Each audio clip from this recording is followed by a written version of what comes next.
અને અમારા મનમાં એમાં તો ફોર્ચ્યુનર લઈને જઈએ છે કે સારું ભાડું મળશે.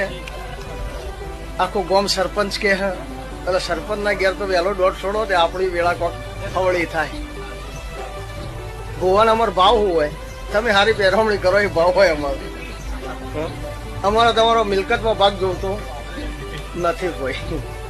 અને આ સરપંચ એ દાડે એવું બોલ્યા કે માતાજી મારા ઘેર કીધું આપણે કાલ જ તો જઈને હું માતા ધોળવા બેઠી એટલે બોલી સરપંચ મેં તિજોરી ચેક કરી લીધી, તિજોરીમાં કોઈ છે નહીં, ખીચો તો ખાલી જ છે. તો તમે મને પહેરામણી શું હાલશો, તમે મને ગાડીનું ભાડું શું હાલશો? કે માતાજી જોખી વ્યાજમાં ઉછીના લઈ આવીએ. કીધું વ્યાજમાં ઉછીના લાવો એ હું માતા પહેરામણી નહીં લેતી, મારો ભૂવો કદી નહીં લે. પેલા 2100 રૂપિયા હું ભૂવો આલું, હું માતા કયો હતો અને ભીખો ભૂવો કયો હતો. આ 2100 રૂપિયા સરપંચ તારી તિજોરીમાં મેલ.